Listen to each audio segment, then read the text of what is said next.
and welcome. My name's Kathy A, and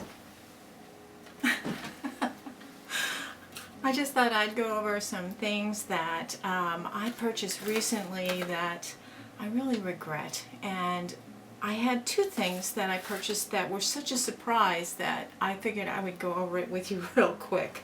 I guess the first thing, let's just cover it. Wonder Woman. Wonder Woman. I haven't had any luck with this line at all, and I keep giving it a chance because I love the packaging so much. This is the eye palette and the lipstick. Now the eye palette looked like it had potential, and I did actually have some luck with some of the colors, which actually went on quite well. So I think there was maybe one or two colors in this palette that I thought would be fairly nice and unique, but it didn't last very long. And usually these palettes are put out by Walgreens with either Profusion or City Color or some cheapy kind of company that makes them. And while there were a couple colors in here that were good, I definitely wouldn't recommend buying the whole palette just for those colors. And I also earlier reviewed the contour palette, which was equally disappointing. The lipstick I thought would be interesting. I'm not a red person, but this looked like it was going to be really cool. But I want to show you. It's not really a red. It's more of a dark fuchsia. So when you put it on, no, I'm not even going to do it.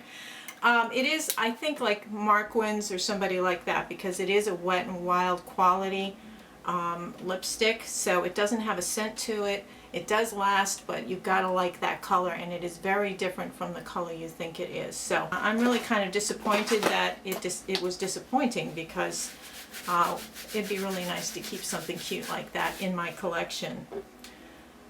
Five Below is a discount store, and they have like all these little bins of like a million different colors of nail polish, and they are cruelty-free cosmetic buyers. So I wanted to try that, and this is called Fresh Paint.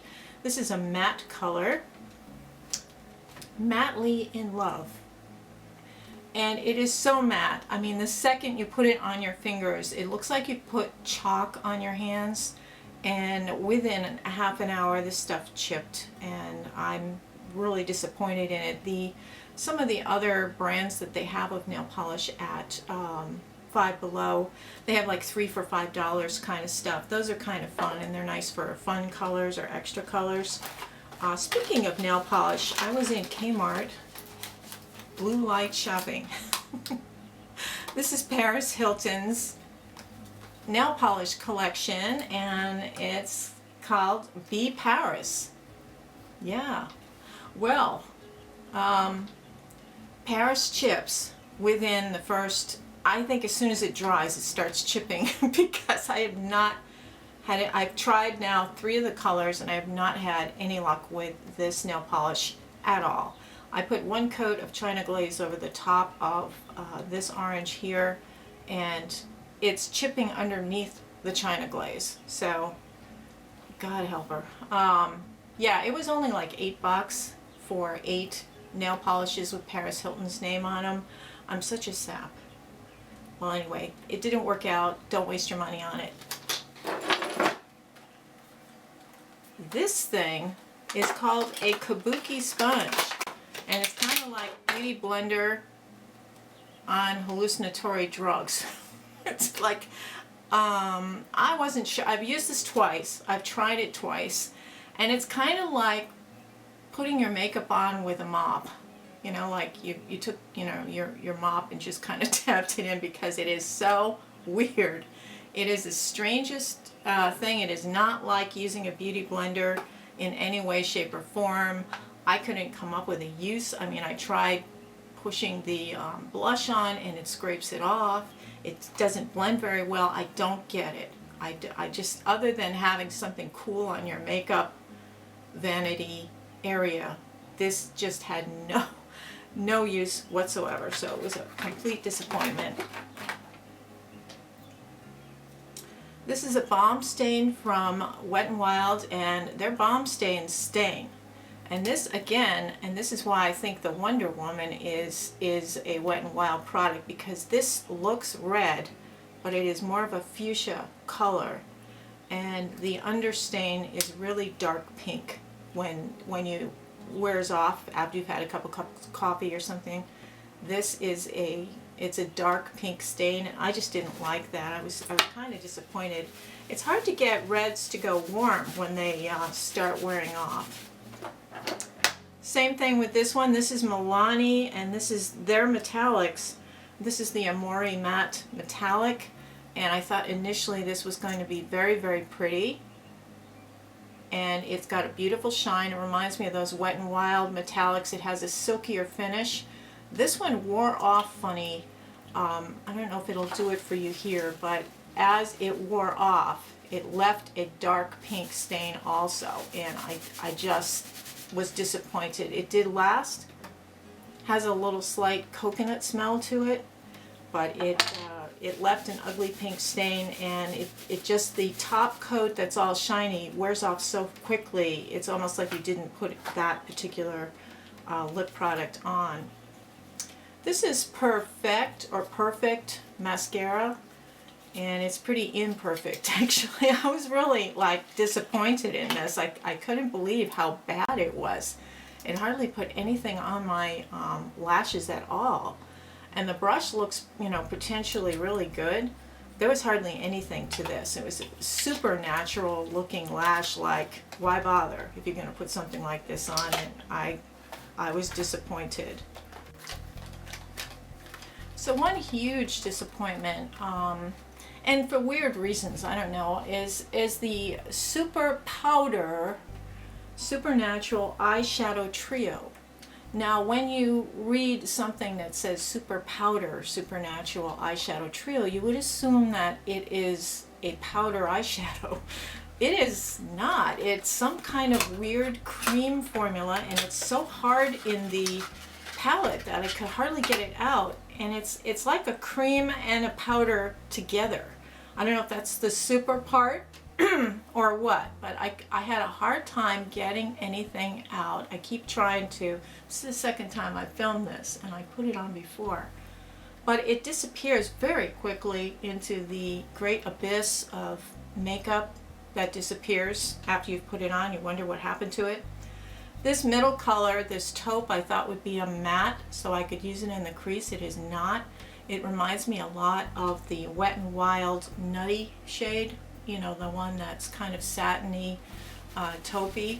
And initially it does look kind of pretty, but I felt really duped by the powder in the name. I mean, I bought it because it said powder. And I thought, great, a powder eyeshadow with those three colors in it, because I love like a medium color for the crease. I love like a dark color for the outside, and a light color for the lid. And initially it looks fine, but it does not wear, and I'm disappointed in that. And so I just thought I'd let you know. I was thinking of doing a special on Pacifica, so I'm not going to like get rid of this, but I am surprised at that it's not a powder. One thing that did surprise me, and it was a real treat, was the Pacifica blush.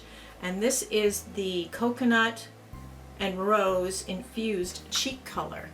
It's absolutely beautiful on. I really was pleased with it, and it lasts all day. It looks very, very natural and pretty. And I like the fact that they use vegan ingredients. Nothing is animal derived, and it is just a pretty, pretty blush. It's just a pretty natural blush. I totally recommend this Pacifica coconut and rose infused blush. Let me see if it has a scent. No, there's no scent to it, so don't worry about that scent business, some of you who don't like scents. Now another surprise. And this is a total surprise because I think this is my new Holy Grail mascara surprise.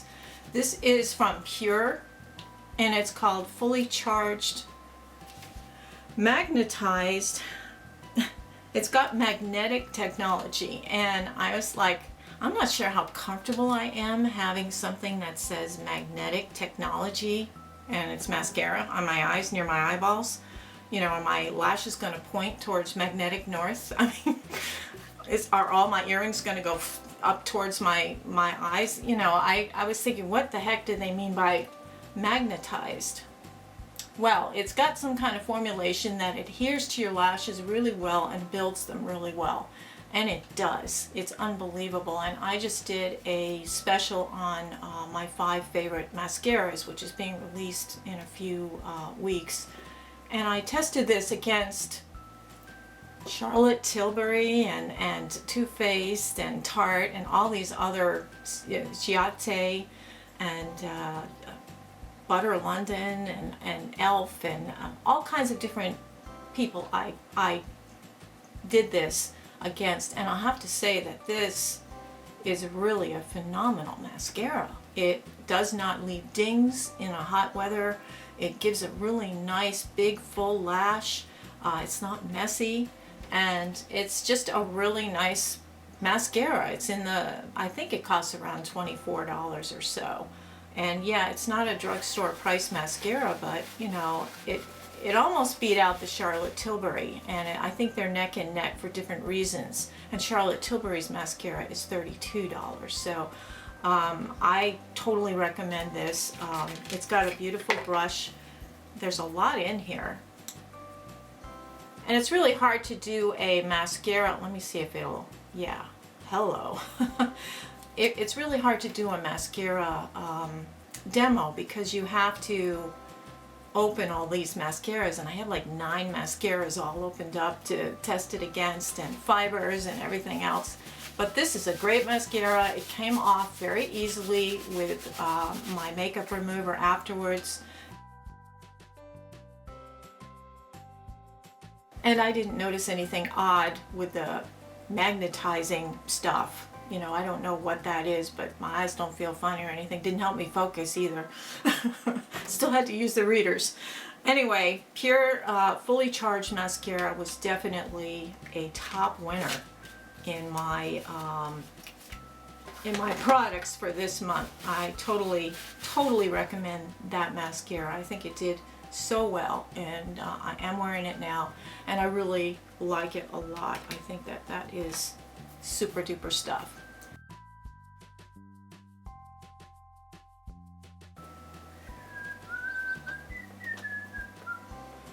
Oh, one last thing. Let's have a look at these Artiste Brush dupes. First of all, they're not.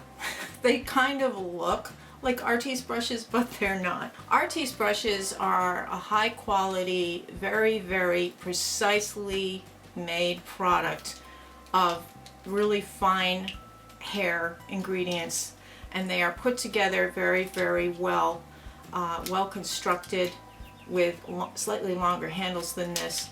Newest fad right now, if you haven't been under a rock, you know that people have been talking about these Artiste brushes, and people have also been saying, whoa, you know, look, I found these, the whole set of like 10 of them for $15 on Amazon. It's like, okay, first of all, you're making all the people who paid out their own cash money for a $50, $60, $70 brush look like an idiot, and they're not. They've got a product that's going to last a lifetime, and it's high quality. You know, the only way I can kind of compare this to something and give you the real, my feelings on this is like, let's say you have a scoop of ice cream from like Hood or, you know, the store brand, and then you get a scoop of ice cream from like Ben & Jerry's or Haagen-Dazs or, you know, a homemade creamery up the street. They both look whitish color, they both look round, and you would think, oh, they're the same thing. But when you taste them, the ingredients are different. So this Amazon $15 special is the equivalent to the store brand ice cream. And if you're gonna try an Artiste brush, try an Artiste brush. Try one, you know, like try one like this size. Now they're not numbered, these aren't numbered, and The handles are kind of a cheap plastic and they're shorter than the actual Artiste brush. The top of them are not the same type of hair, and they're not angled in a slight oval arc on the top. There's no, the bristles themselves feel different. The shape of the brush is slightly different, but not different enough that if you didn't have a real Artiste brush in front of you, you would notice. But those are just some slight little details. The workmanship in the brush, the actual bristles themselves, the cut of the bristles, and the ingredients. These ingredients are cheap, and you get what you pay for. And you can pay $15 for these things. I mean, this looks like a toothbrush. And it probably would work with my charcoal. This one too, you know.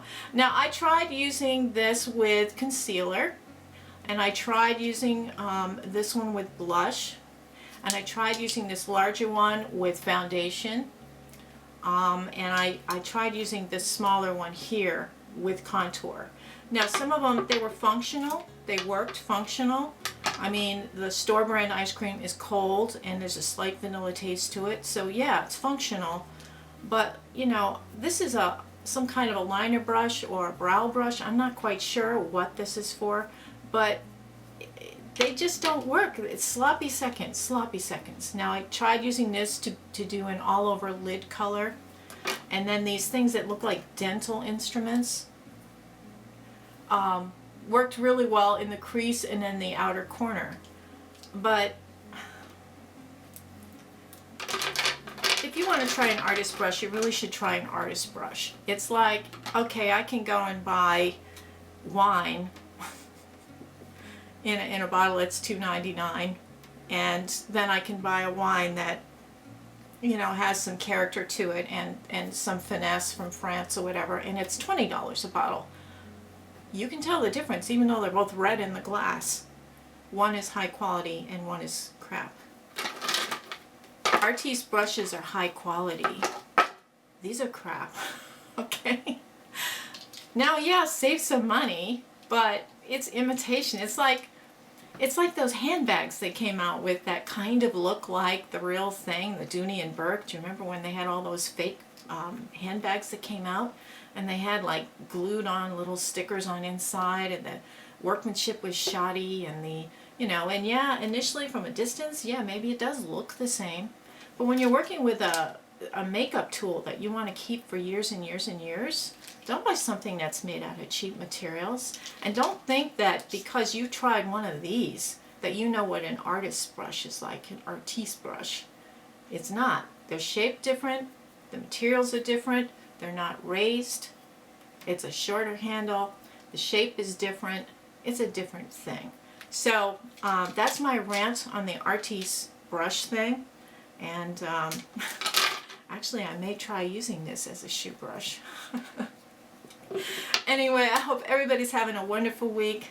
Have a beautiful day, everybody. Take care. Toodles.